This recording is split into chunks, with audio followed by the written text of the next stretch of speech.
Hey, you guys, just wanted to let you know we have an amazing show called The Game Changer Show each and every single Wednesday at 6 p.m. GMT, where we interview entrepreneurs, athletes alike. It gives people an opportunity to listen to people's story, how they've kind of really turned their business around.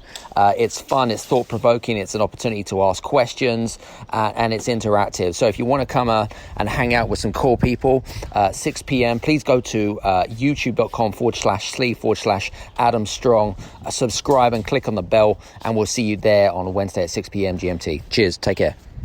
This is the Game Changers Experience. Deep dive conversations with leading business disruptors, Olympic athletes, celebrities, entrepreneurs, and influencers from around the world. This show will teach you insights about the winning principles in mindset, productivity, marketing, branding, entrepreneurship, business strategy, and more. Hosted by productivity authority, business strategist, former elite athlete, author, and public speaker, Adam Strong. Hello, everybody, and welcome to the Game Changers Experience with myself, Adam Strong. And today we are on the show with a really I call him a distinguished gentleman. His name is called Reggie Batts. I've known Reggie for the best part of around 6 or 7 years. I first met Reggie actually, and I was just kind of enthused by his energy and his aura of happiness. And I was magnetized by this, I suppose, sheer energy in the room. And I just love it because he's one of the very first speakers. When you go to an event, he is the person that you're kind of magnetized towards, and you really kind of get that real high energy when you go to an event.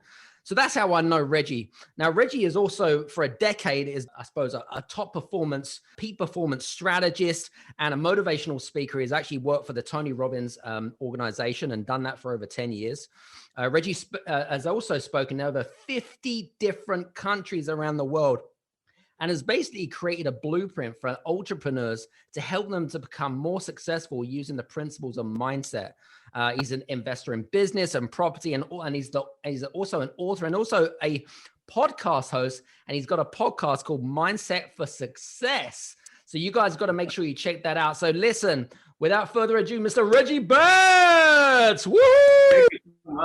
Thank you so much. It's such a pleasure to be here today.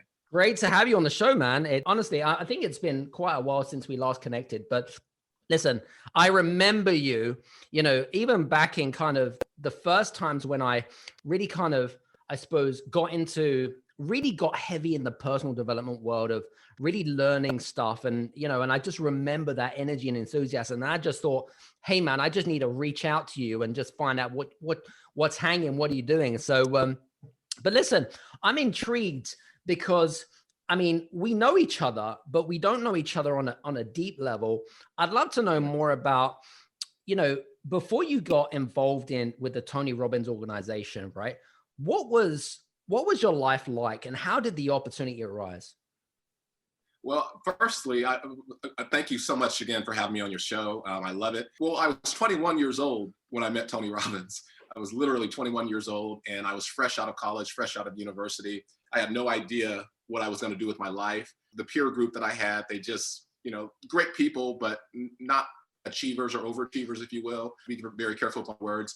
So I was up at about 3 o'clock in the morning, and and on top of it all, I had just had an appendectomy. My appendix was really close to rupturing. So I had a lot of time on my hands, and I was in my room. I was about 2 o'clock in the morning. I'm watching TV, and I see this guy on TV, and I felt like he was talking directly to me. And it was actually Tony Robbins. And I remember my parents told me that I could pretty much live anywhere in the country. They would support me for 6 months because they were moving from Los Angeles, where I was born and raised. They were moving to San Diego. Right. And I made the decision that wherever Tony Robbins was, because I felt he was speaking directly to me, I felt like I had a connection with him, although I never met him. I said, wherever he is, whatever state he's in, that's where I'm going to go. Wherever city he's in, that's where I'm going to go. So I called their offices, and I found out that Tony Robbins was located in San Diego. That's where my parents were moving. So I moved in with them. And 2 months later, I was in the organization. I kept writing letters. I kept going there every day. I would wait by his car every day. And I knew it was his car because it was a black Bentley and it said Firewalker on the license plate. So I did what I could. I did what I could to get my foot in the door. and made it happen. Very And cool. the rest is, and I was with him for over a decade, over 10 years. And I sat on the senior management team. I managed a pretty large department. What do you think Tony saw in you that he didn't see in others? Well, I don't think it was just Tony. I think it was, the organization, because I was in the organization before I met Tony. Right. He wasn't the one who brought me in. He was the inspiration that brought me in. And I think what they saw, I think they saw a kid who was hungry. I told them I would sweep the floors. I just wanted to be in that environment. And quite frankly, I didn't even know what I was interviewing for. I really didn't. I just wanted to be in that environment. And I stressed that a lot. And it's so funny because they hired me and I had no clue what I was doing. And what I started doing, I started setting appointments for the field sales reps. I was calling Fortune 500 companies, and I just really worked my way through the organization until I made it to the senior management team. So what I liked about the organization is that they brought people in and they promoted people, not based on where they were, but based on where they thought they would end up. And I think that was a good philosophy that they had in the organization.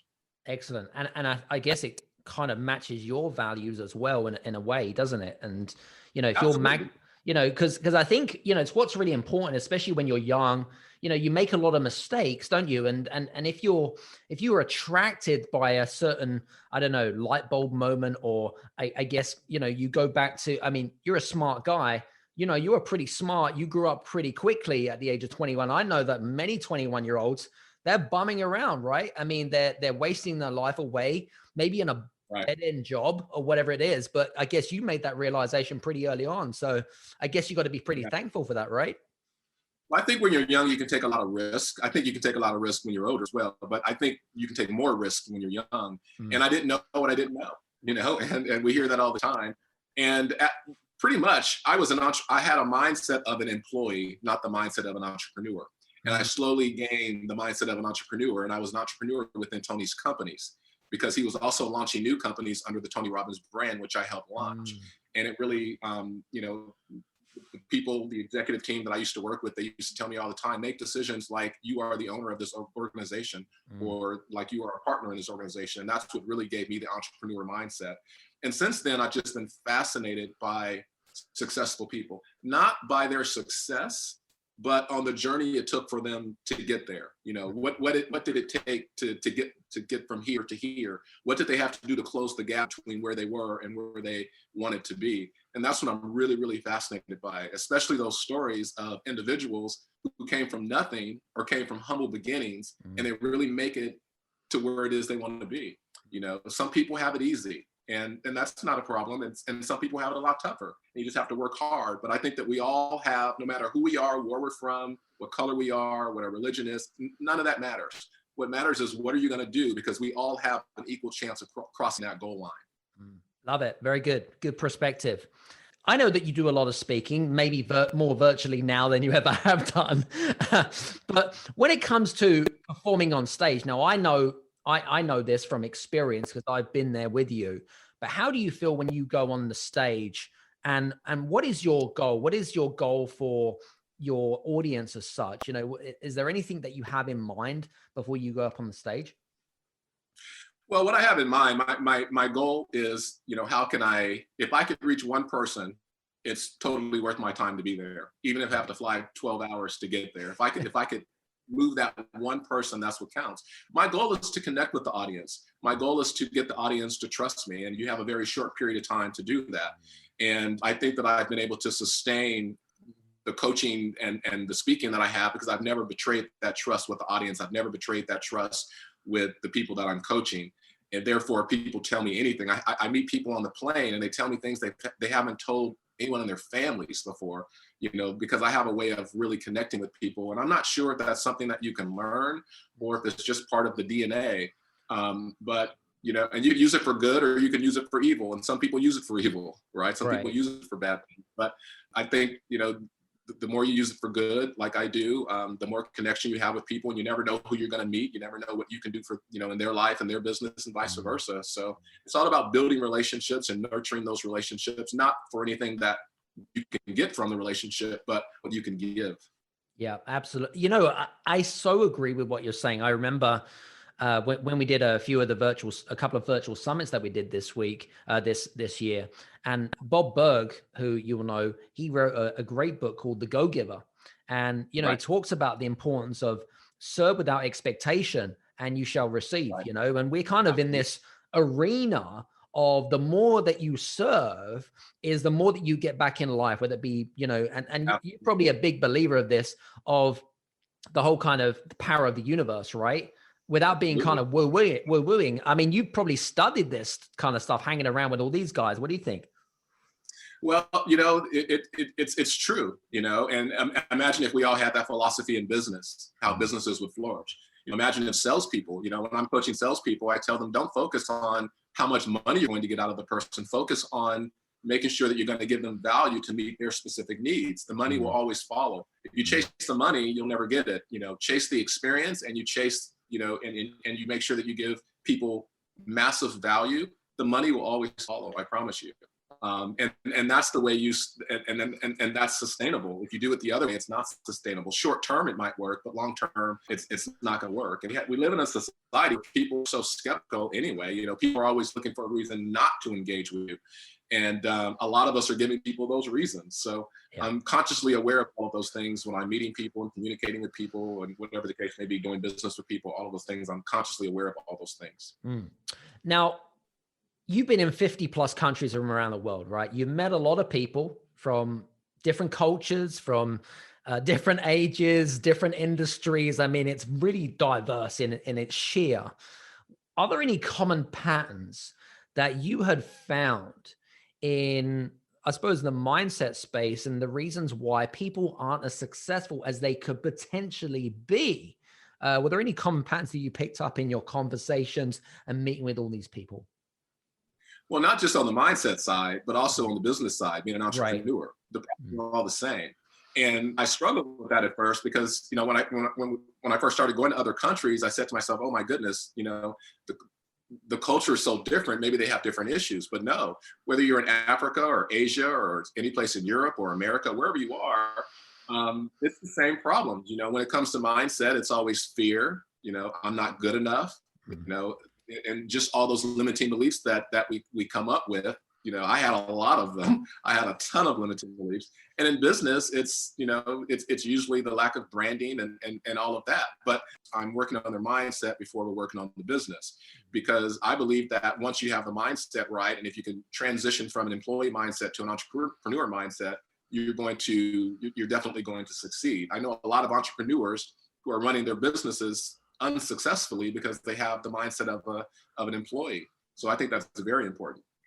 You know, it's interesting because you mentioned about your experience in working with the Tony Robbins organization as an employee. Now, I'm a big believer in intrapreneurship, right? Rather than entrepreneurship. Have you found, now you probably firsthand experience from this. There are probably a lot of intrapreneurial skills that you had developed. What did you find, especially with maybe some of our listeners that are maybe making that transitional phase from the employee or the entrepreneurial stages into entrepreneurial stage? Any advice of people making that transition, and what did you find in your journey? Well, it's just part of your decision-making process. You know, I've always been trained since the age of 21. You never present a problem unless you can accompany it with two solutions, right? Most people don't do that. You know, in my office, I would tell my people, you know, before you come to you're welcome to come into my office anytime, but I always want you to have a solution to whatever problem you bring my way. Entrepreneurs do that because entrepreneurs are problem solvers. As you know, the people who make the most money in this world are the people who are solving the biggest problems. True. So I train my people, I coach my people to be problem solvers. And a lot of times employees are in an environment where they can't be entrepreneurs. They get in trouble for being entrepreneurs. But that was an environment where they strongly encouraged it. And I think a lot of companies are doing that now because you're basically teaching people to make their own decisions as long as they reach the same outcome in the company, and as long as they do it with the highest integrity. Yeah, and so that's one of yeah, that's true.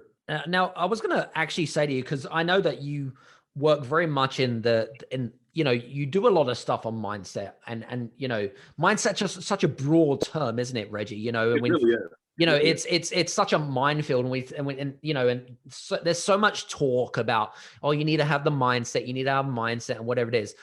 But let me ask you a really interesting question here.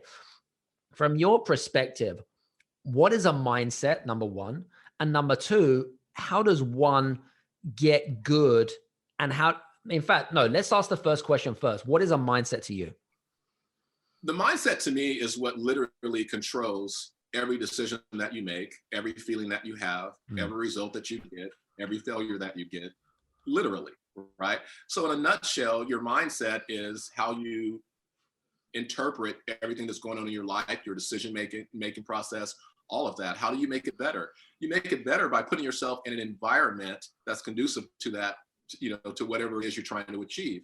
If you want to become a successful person, and if you're hanging out with people who are not successful, it's probably not going to happen. I learned that the best way to become who you want to become is to align yourself with the people who are doing it. But right. The key is to align yourself with the people who are doing it successfully, because there's a lot of business owners that I talk to.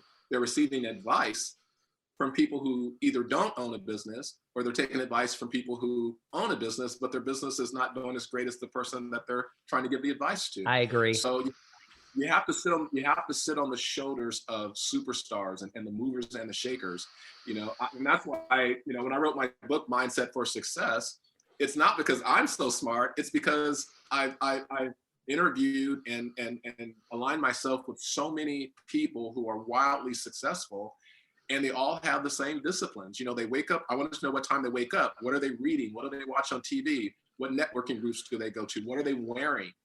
How do they present themselves? And I did all of those things. And one of my mentors at Tony Robbins, someone who I'm very close to, his name is Michael.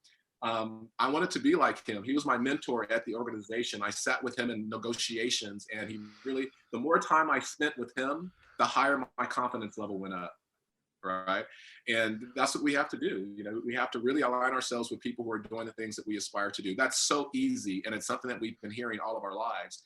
But think about, parents, and, if you see your children, playing or whatever outside, and if they're playing with the kids who are considered the bad kids, what are you going to do as a parent? You're going to make sure that doesn't happen, because you want the kids to be kids, right? True. Well, the same thing happens with us. Who you align yourself is who you become, and you know that as well as I do. That's a good point. Okay, that's a really good thing.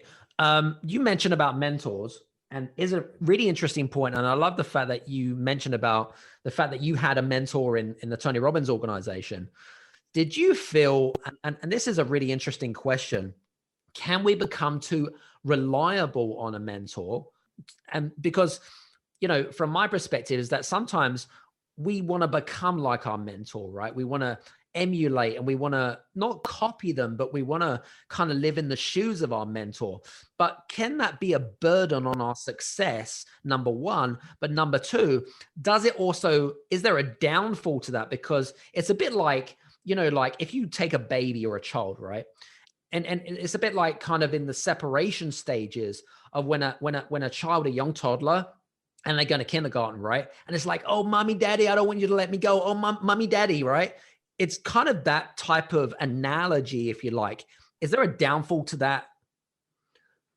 Yeah, there could be. I mean, some people are like that with their coach. Right? It's so true. Their coach, and they their coach goes on vacation, and then when something happens that's not good, the coach gets the blame or whatever, right, because they couldn't contact the person. But I think it is. There could be a downside, and that's a really good question. No one's ever asked me that question. That's a great question. And there could be a downside to that. But what you have to do is you have to understand that person is there as a leader. That person is there as an example in your life. And just using the metaphor, they're going to help you to become a singer, but you don't have to sing the same song, and you don't have to sing the song in the same key. Right. And I think that's where the difference is. And it's funny that you mentioned that, because I struggled with that a little bit, not attaching myself to the person, but I wanted to be just like the person. And I was not myself anymore. So, so I became myself. I became myself, and I just, used that person as a mentor in my own life. and just applied it to my own goals and my own actions. So I didn't have to do exactly what he did, but I had the same disciplines. I used the same disciplines, like, waking up early, staying up late, Right. Networking groups that he was going to, and things like that. Okay, that's good, because I mean, habits and disciplines and routines, it's good to, I suppose, see what successful people are doing, which is important. The other thought process that I had when you were just kind of talking actually was, I don't know if you've been kind of asked this question, but in terms of like, my thought process was, well, can our mentors and our coaches that we have in our lives, can they become idols? And is that relationship, can it become unhealthy? Do you know what I mean? So if I think of an idol as something that I really I'd like to become, maybe a pop star, maybe it'd be Britney Spears. Not that I want to be the next Britney Spears, of course, but you know what I mean, right? So I don't know what your thought processes are around this, but it was just a really interesting thought. Well, I think people just want to be like their mentors. I don't, you go to the gym and you hire a personal trainer, you want to kind of look like the personal trainer, but you don't want to be the personal trainer because you have your own personality and everything. So I've never met anyone that was in that scenario that you're talking about. I've never been in that scenario, but I'm sure it happens. But if you have a really good coach, that shouldn't happen. Yeah, I agree. I absolutely agree. Because then you can. It could be the behavior of the coach that makes that happen, as well. So that's why you have to, when you're coaching someone, you have to set the expectation in the beginning, not the middle, but the beginning. As with any relationship, you have to set the expectation in the beginning so that everyone's clear on what the situation is and what the outcomes are going to be. Yeah, good point. Now, apart from, I suppose, having a very, what I call a well-tuned engine or a well-conditioned mindset, what other skills and attributes do you feel that a lot of entrepreneurs lack in and that they need to really focus on, especially if they want to get more momentum, more success, or, because success is very subjective from person to person, right? Whether it doesn't really matter, but what do you feel is, from your perspective, skills and attributes that you do on a daily basis? You mentioned some success habits and anything else. Do you want to kind of go a little bit deeper on that? Well, success habits are pretty simple. You heard the term, small disciplines practiced every day. It's so true. I wake up very early. One of the main transitions that I had to make with this whole COVID thing was, how am I going to adapt? Because I didn't have this super mindset in March of last year, because like everyone else, I was trying to figure out what was going on, how it was going to impact my life, how it was going to impact my family, and all of that. Right. And there was some fear there as well, as we all had, because, we didn't know what was going on and we didn't know how long this was going to last. But I think the most important thing, you have to snap out of it. And you have to, most of us are always trying to run away from something. And usually when we're trying to run away from something, it's usually something negative. But we have to get into the mindset of running towards something, right? Because if we're running towards something, that's a whole different ball game, in my opinion. So I think that one of the things that I did, I started waking up early. A lot of entrepreneurs say they don't have enough time. And it's not that they don't have enough, and I understand that, because you have your spouse, you have your children, and you have the business, and some people have jobs on the side and all of that. I understand that. You have to make time, because time is something that we all have that's equal. Richard Branson has the same time that we have. How come he can manage his time and he's doing more, yet we can't manage ours? It's just not logical. Right. So I wake up at 4 o'clock every morning, and I do the exercise things so I can stay in shape, because there's no wealth unless there's health.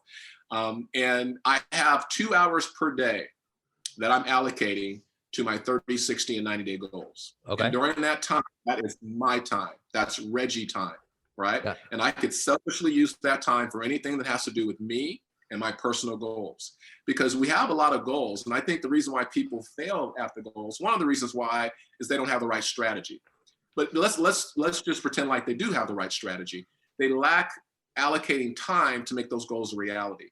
And they set these arbitrary dates with no intelligence whatsoever, and then they always fail. So when I don't set arbitrary dates, I work from the goal, I work my way back. I know exactly how much time it's going to take. If I have to, if there's other people that I need to enroll in helping me make this goal a reality. I know not everyone is reliable, so I allocate more time for that, right? And 2 hours every day, early in the morning. I never have meetings. I'm never on the phone. I'm never on Facebook, social media. It's always allocating that time to my 30, 60, and 90-day goals. And I think that's one of the important things that we must do as entrepreneurs. But not just building the business, we also have to build ourselves. You know, a lot of people have wildly successful businesses, but their marriage is not great, or they don't have a good relationship with their kids, or they're not happy, or they're not fulfilled. You have to make sure that every aspect of your life, whether it's your business, whether it's your finances, whether it's your relationships, whether it's your health, whether it's your religion, whatever the case may be, all of those things have to operate at a level 10. Because if you lose one, you risk losing all. Really fascinating. I'm glad that you picked this up because, you know, I was actually reading, and I think it was, I don't really read the newspaper that much. I think it was on social media. I can't remember exactly. And they were sharing stories, Reggie, right, of either employees or entrepreneurs that had basically got so busy and they couldn't manage their time. And they were complaining that they were basically just working their asses off, right? And like literally not living a life. And I'm thinking to myself, why would you showcase these people, right? When everyone has choices, right? That's what it's down to. What do you think? I totally agree. You know, I totally agree. I mean, I agree 100%. Enough said. I mean, I just couldn't quite understand, you know, the fact that, you know, people are working 18-hour days. I'm like, dude, you're working from home. You don't have to go into the office. You're saving all this time. You're making yourself busy and you're getting stressed and burnt out about it. I'm like, what is the matter with you people? Jesus. But I've also seen that a lot of those people who are working the 18 hours, you know, out of those 18 hours, how much of that time is actually real work? You know, how much of that time is really, you know, growing your business or focusing on the highest income producing activities of your business? Are you doing stuff? Are you doing things in your business that are strategically going to take you from where you are to where it is you want to be? You know, I tell people, don't worry about the transactional stuff, you know, during the day. Work on those things, you know, that really need your very, very best, you know, in the morning. That's really, really important. And I plan everything that I do. Every night before I go to bed, I look at my schedule. My assistant plugs different things in my schedule.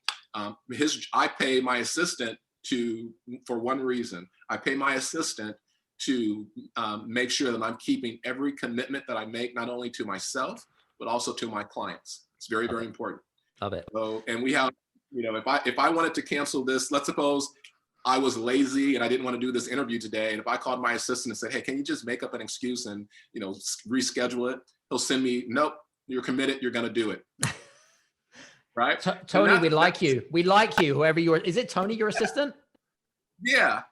And it makes me mad sometimes, but you know what? I'm getting so much done and I'm so conditioned because I'm laser focused on the outcome. And that's the key.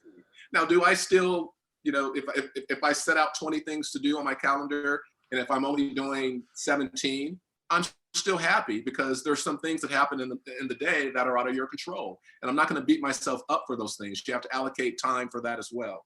So, but I'm getting far more done than if I didn't plan like I'm planning. And anyway, you're probably saving 70% of your time from not traveling. So you have no excuses.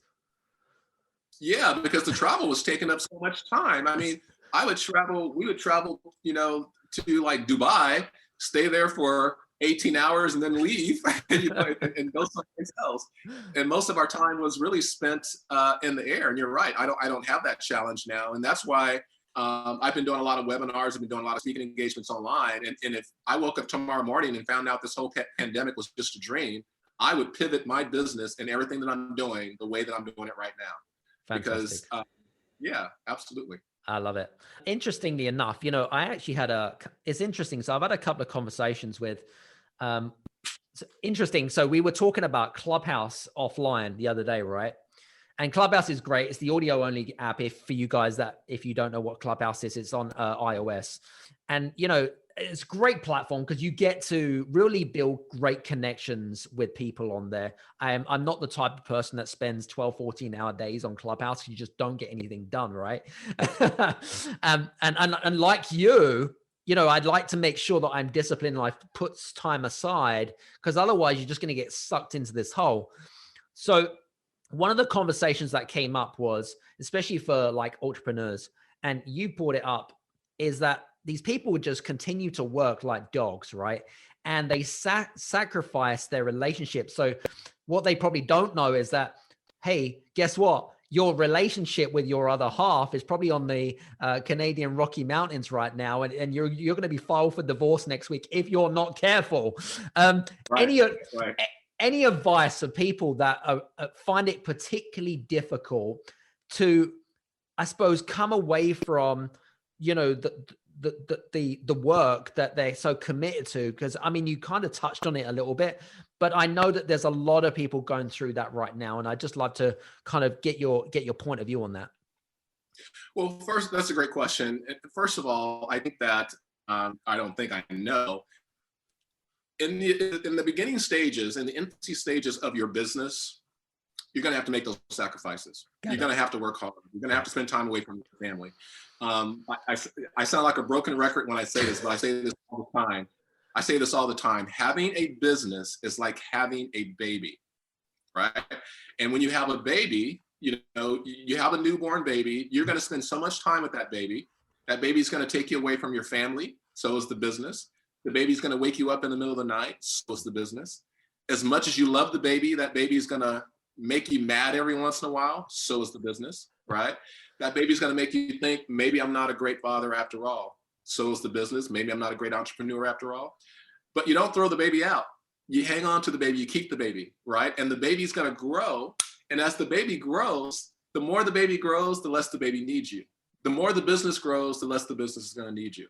And that the baby goes through various stages. The business goes through various stages. And eventually, the baby is not going to need you at all. And that's how the business is as well. So there's stages where you have to, especially in the beginning, where you have to invest a lot of time. You have to be away from your spouse.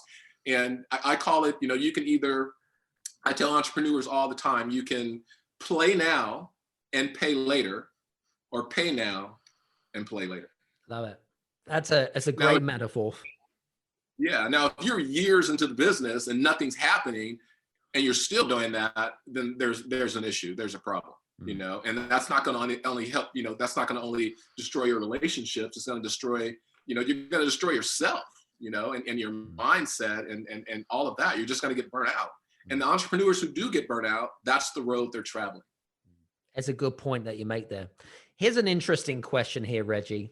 And, you know, and I'm going to use, again, I'll use a metaphor here, right? You've got someone that really is what I call the present entrepreneur, but there's an entrepreneur that wants to go here. So there's the outcome or the result or the desire. I'm going to say the desire, right? So you've got present time and the desire. And then in between the middle, there is what I call it a bridging gap, right? A bridging gap that takes them where is it that they are right now? Where is it so they want to go? What would you say from your perspective? How do you bridge that gap? Because I feel that, you know, a lot of entrepreneurs and business owners, right?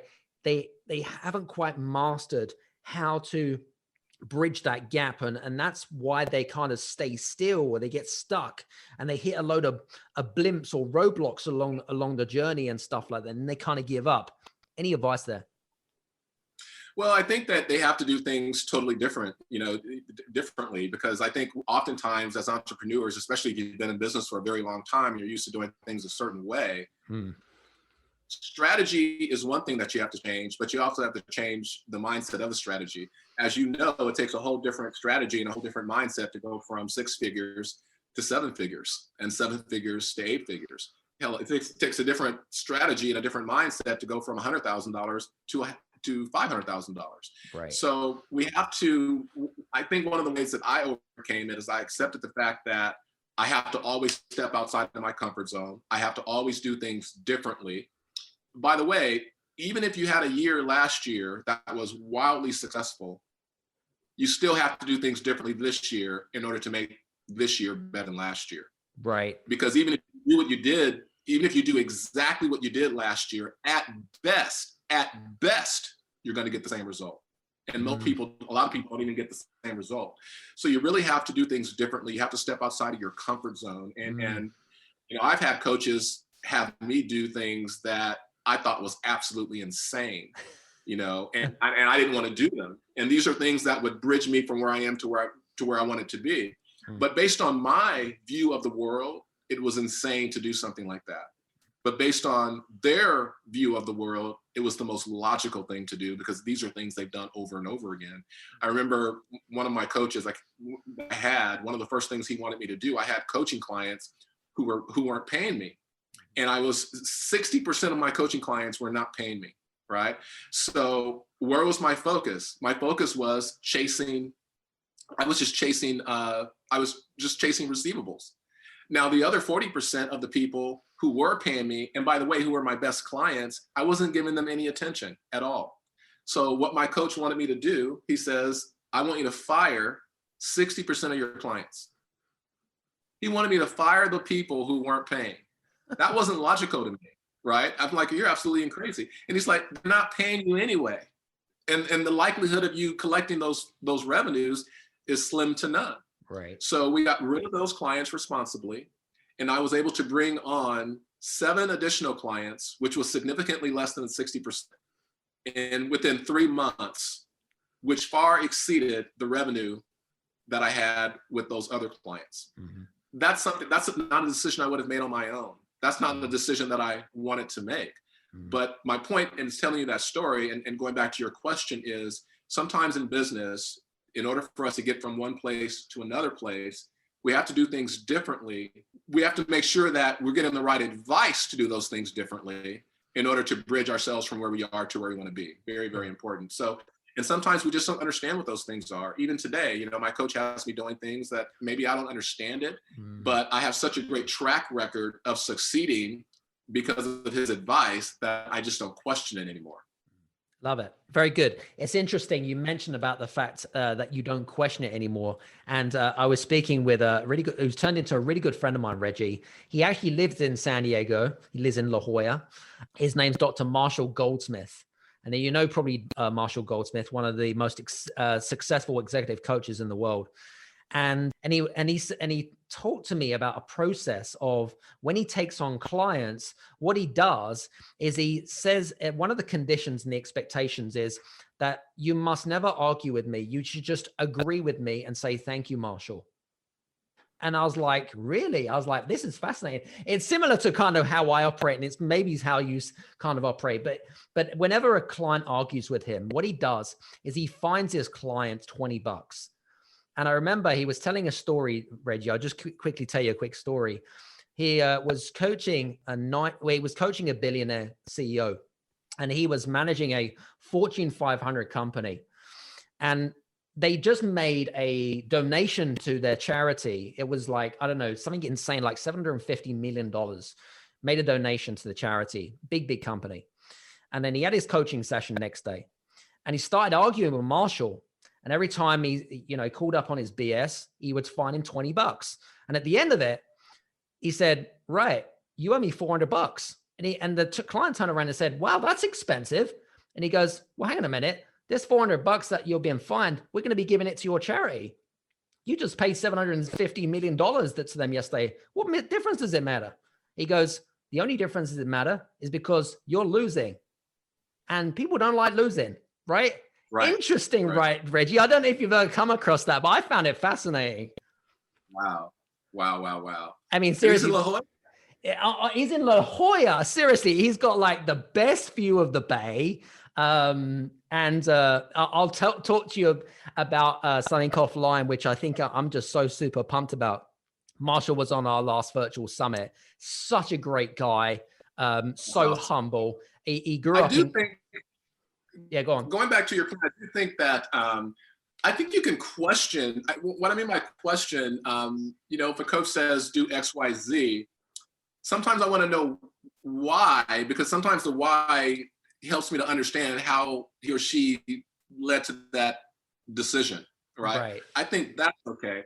But some people challenge their coach, or, and they want to argue with. I've seen it so many times. I'm like, why are you doing this? This person's wildly successful doing the things that you want to do, and you're not successful, and you're asking this person because obviously they're the authority. Mm-hmm. So it just comes. You have to be coachable, and I think the people who do that, they're not coachable. But the difference is between having a discussion and an argument is completely different, I think way different. And I think you pointed it out there 100%. Very good. We're coming towards the end of our interview, but I have to ask this question. This is something that I just had to ask. What keeps you so positive and happy? I'm just so intrigued about, whenever we have our conversations, whenever I see you on the stage, like I see you with a smile. How the frick do you do that? It's a decision. It's a decision just like any other decision. And I'm really aware of what I say. I think words matter.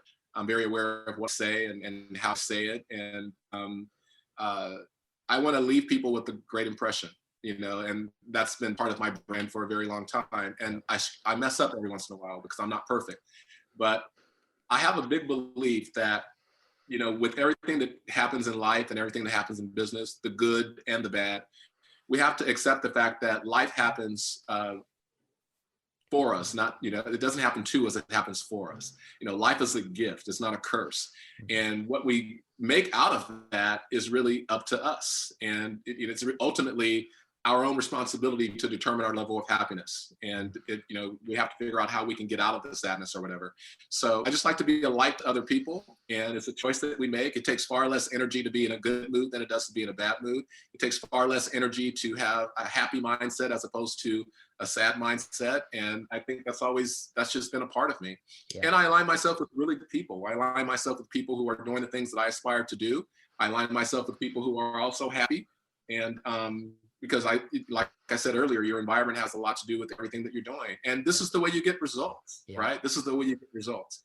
And I see people like Oprah or Richard Branson or people at that level, they're kind of the same way. It's like they're regular, they have a high level of success, but they just seem very grounded, and it's like, and that's where I like to be. So it's something that we can control. It's not hocus pocus. You don't need to get a coach on that. It's just make the decision, snap out of it, and just make it happen and do whatever it takes. It's interesting when you said that about the environment, because one of my mentors, he says, Adam, environment dictates performance. If you're in a bad environment, then you're going to perform badly, right? And normally people, and I so agree with it, and it so kind of resonate with me, and it was like, bam, and this is the reason why we ended up being here in the Mediterranean, because like what brings me energized and it helps me, gets my blood pumping full of really fresh oxygen and gets me out of bed really quickly. And, it's about the environment that you're in, right? I mean, you're in sunny San Diego, all year round sunshine. I mean, you couldn't ask for much more, right? Similar to me. So I absolutely agree. And now I don't know if your book has just come out, but tell us some more about is it your new book? Is that correct? Yeah, it's been out for about a year and a half, almost 2 years now. It's called The Mindset for Success.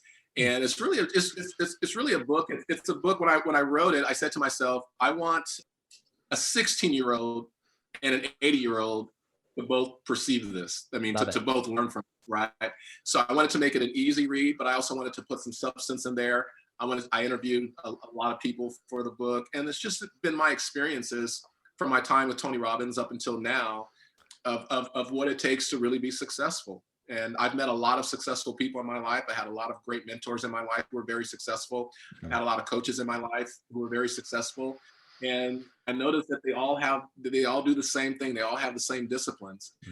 There's no secret to success. Success is not easy to accomplish, but if you just do those simple disciplines, those small disciplines every day, you're going to get there. And success means something different to all of us. Like you said, success to me is something totally different than it is for you. For me, it's freedom. I like freedom. And I like doing what I want, when I want, how I want, and with whom I want. And that's what success is to me. Yeah. And so mindset for success is really about developing disciplines of successful people and how you can easily make that happen.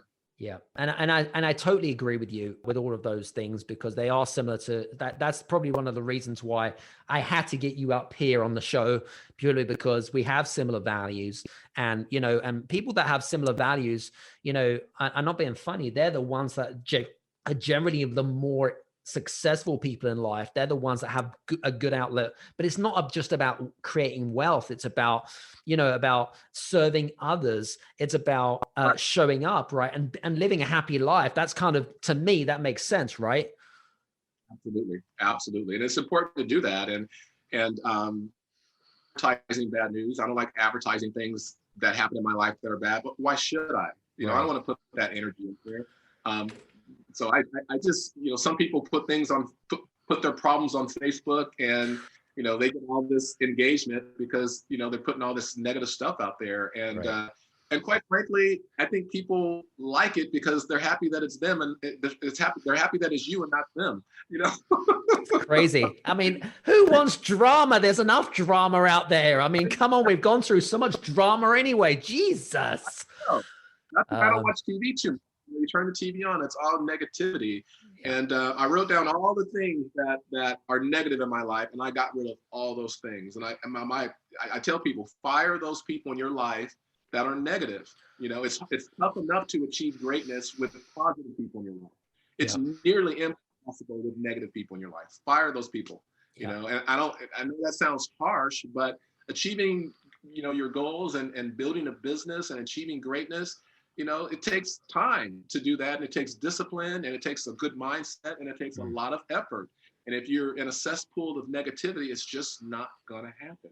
Very cool. Listen, I just want to say thank you so much for being on the show today. I think, I don't know about you, but I've had a lot of fun being here and having conversations with you. So I just want to say thanks very much. I'm glad I got the opportunity to connect with you again. I see all the great things that you're doing online, and you just had, the big event. I'm so sorry I couldn't be there, but I had to get those teeth taken care of, the wisdom teeth.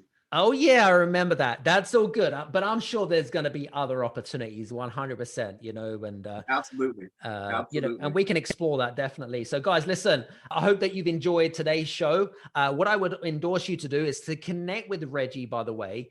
He is on Instagram and any of the social media handles on the link below. You can also check out Reggie's book as well, which is available, I believe, on Amazon and all good booksellers. And also check out Reggie's podcast, which I believe is Mindset for Success podcast. Make sure you go onto Apple or on Android, whichever you decide to go on to. So without further ado, listen, guys, hope you've enjoyed today's show, and we'll see you back in again on the next Game Changers experience. Take care. Have a great day. Hey, you guys, I just want to say thank you so much for listening in to this episode of the Game Changers experience. I hope that you got some amazing value, some great insights, and golden nuggets that you can implement into your business straight away. I would really, really appreciate it if you could leave a 5-star review on the button below. Have a fantastic day, and we'll see you on the next episode. Take care.